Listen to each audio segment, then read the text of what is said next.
The humid air of late 1941 hung heavy over the island of Singapore, a place the British Empire had spent 20 years and 60 million pounds branding as the Gibraltar of the East. It was meant to be an impregnable fortress, a sentinel of Western imperial might that would deter any expansionist dreams from the land of the rising sun. Yet, beneath the surface of this tropical paradise, the foundations of the Singapore strategy were not built on steel and concrete, but on a series of catastrophic assumptions and systemic delusions that would soon lead to the greatest military defeat in British history. The tragedy of Singapore did not begin with the first Japanese landing, but decades earlier in the halls of Whitehall. The British government had promised its dominions, particularly Australia and New Zealand, that in the event of a threat, a massive fleet would be dispatched from the Atlantic to the Pacific. This was the main fleet to Singapore strategy. It was a promise made in an era before the rise of Nazi Germany, a promise that became a lie the moment the Luftwaffe began raining fire on London. By 1941, Britain was fighting for its own survival, and the promised fleet was nowhere to be found, leaving Singapore a fortress without a sword. The physical defenses of the island were equally illusory. Modern myth often suggests the great 15-inch guns were fixed to face the sea and could not turn around. This is a simplification of a far more complex failure. The guns could indeed rotate 360 degrees, but they were supplied primarily with armor-piercing shells designed to punch through the thick hulls of battleships. When the Japanese eventually emerged from the dense jungles to the north, these shells simply buried themselves deep in the swampy ground, exploding harmlessly beneath the feet of the advancing infantry. The British had prepared for a naval siege, but they had forgotten to prepare for a land war. While the British command remained calcified in Victorian-era thinking, the Japanese military was undergoing a radical evolution. General Tomoyuki Yamashita, known as the Tiger of Malaya, was a man of fierce intellect and ruthless efficiency. He understood something the British refused to accept. The jungle was not an impassable barrier, but a highway. Yamashita's force was significantly smaller than the defending garrison, but it was unified, battle-hardened from the war in China, and possessed a terrifying new mobility. They would not march, they would ride.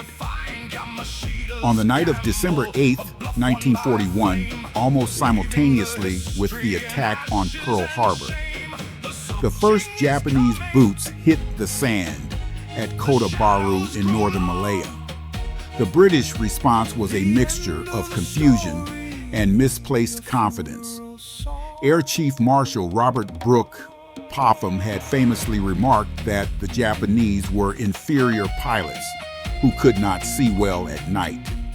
This racial arrogance would be shattered within hours as the Japanese Air Force systematically wiped out the Royal Air Force's outdated Brewster Buffaloes, leaving the ground troops without a single umbrella of protection from the skies.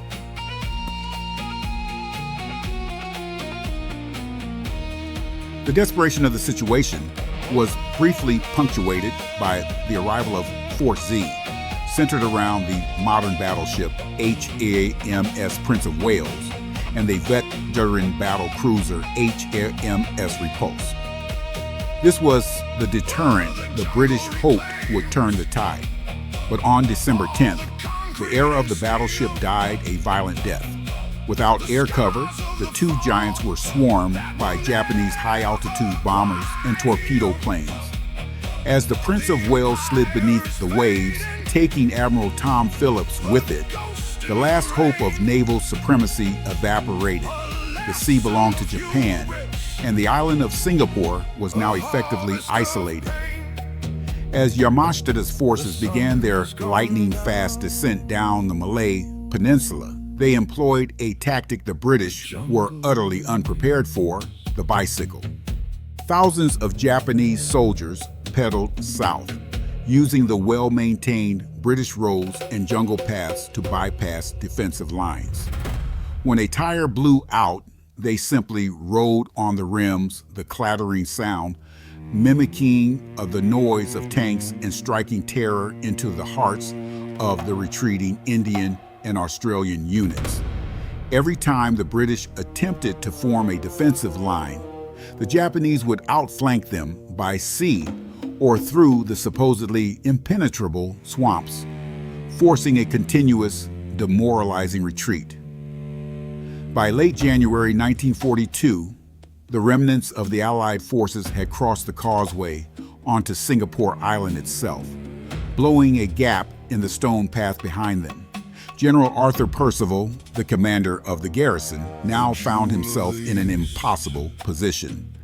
He had over 85,000 hot troops, but they were a fractured mix of exhausted survivors, raw recruits who had never fired a rifle, and colonial units whose loyalty was fraying under the weight of British incompetence. Percival's own personality, dry, pedantic, and indecisive, was the final ingredient in the looming disaster.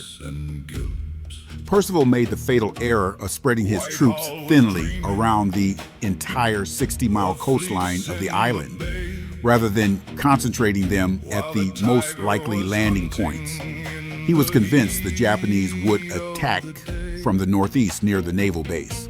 Yamashita, however, spotted the weakness in the northwest, where the Australian 8th Division was stationed. On the night of February 8th, under the cover of a massive artillery barrage, the Japanese crossed the Johor Strait in collapsible boats. The defense of the island, which had been touted as a bastion of civilization, began to crumble in a matter of hours. In the midst of this systemic collapse, flickers of extraordinary heroism emerged, though they would not be enough to change the outcome. At the Battle of Pasir Panjang, the Malay regiment, led by Lieutenant Adnan Saidi, held their ridge against overwhelming odds. Even as they ran out of ammunition, they engaged the Japanese in brutal hand-to-hand combat. Adnan and his men refused to surrender, fighting until the very end to protect their homeland. Their sacrifice stands as a lonely testament to courage in a campaign defined by the failures of high command. As the Japanese seized the island's reservoirs, the situation for the million civilians trapped in the city became catastrophic. Water was running out and the streets were choked with refugees and the stench of unburied dead. Percival was faced with a choice: a bloody street-by-street battle that would result in the deaths of hundreds of thousands, or a total capitulation.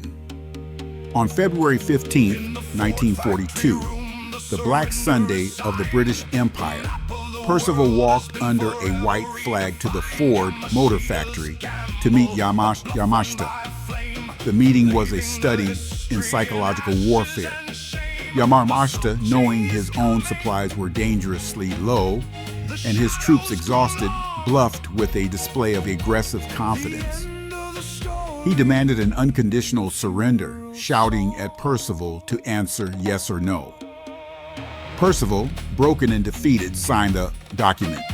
It was the largest surrender in British military history. Over 80,000 British, Indian, and Australian troops were marched into a brutal captivity from which many would never return. The aftermath of the surrender was a descent into darkness. The Japanese occupation began with the Sukching Massacre, a systematic purging of the Chinese population in Singapore.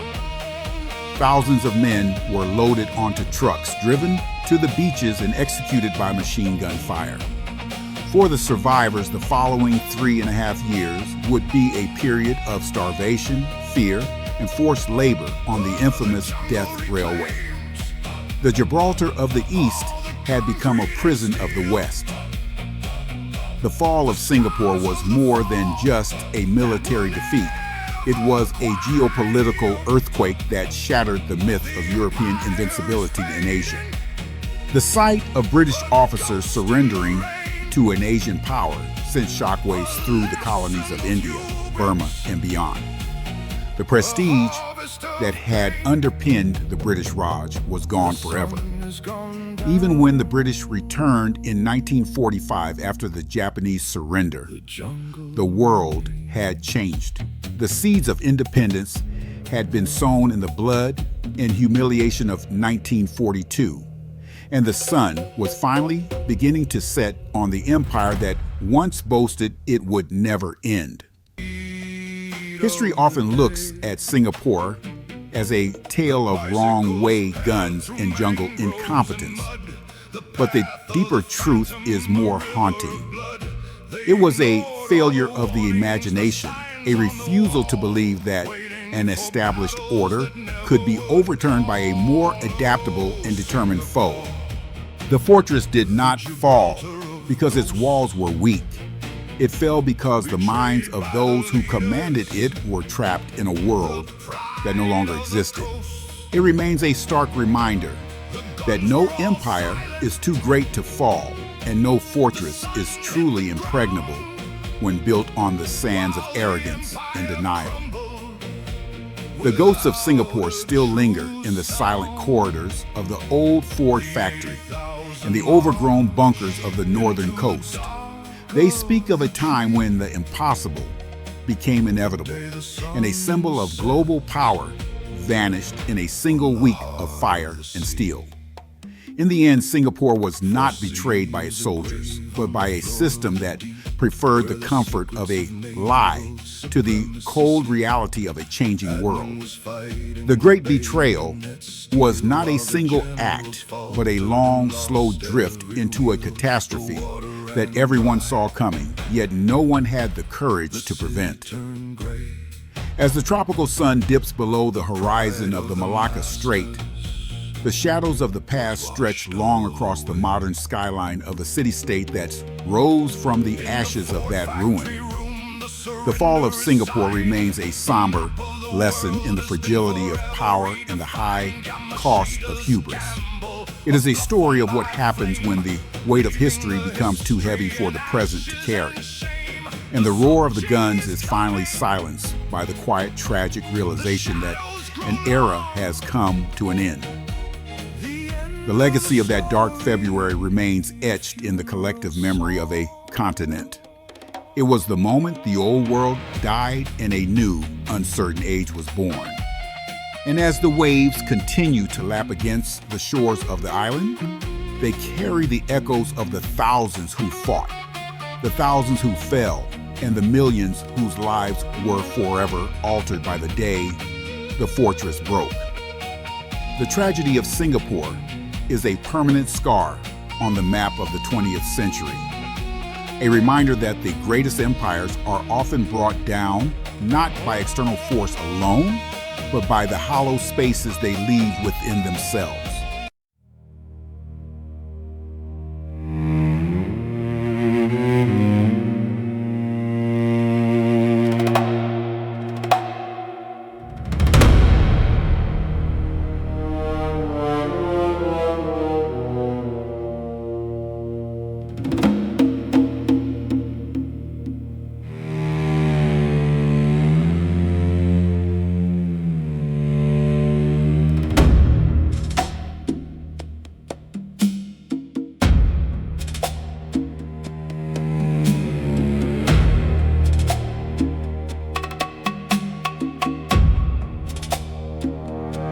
The jewel of the East, a fortress of pride, with guns facing out to the turning of tide. But the fortress was hollow, a monument built on a bedrock of arrogance, silence, and guilt. Whitehall was dreaming of fleets in the bay, while the tiger was hunting in the heat of the day. The bicycles pedaled through mangroves and mud, the path of the phantom, a river of blood.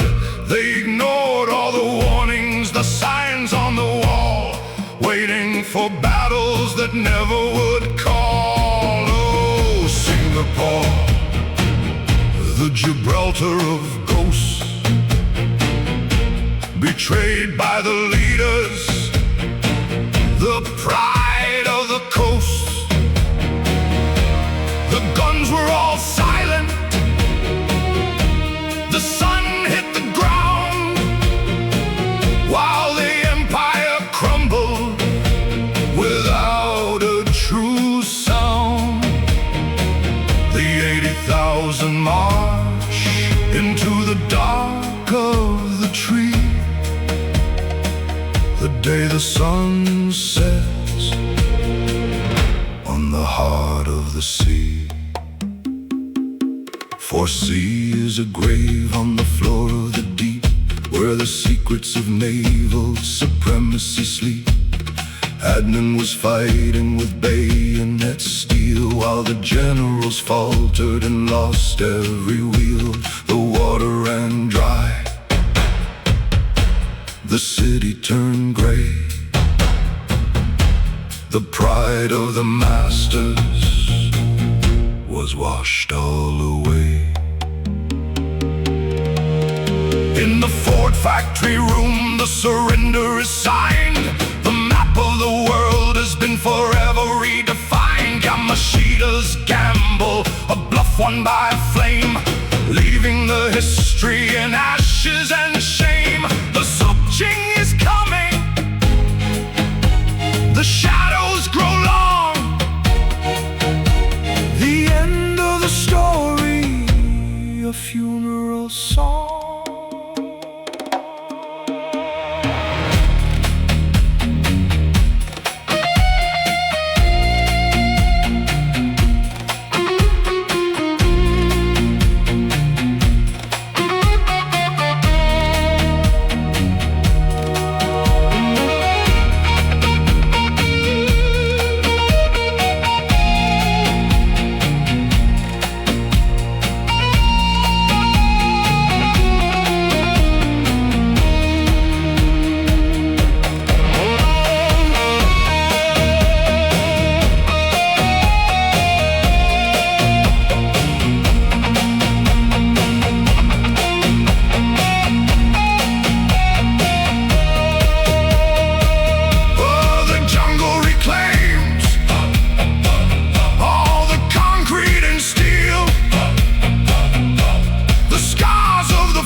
Of pain,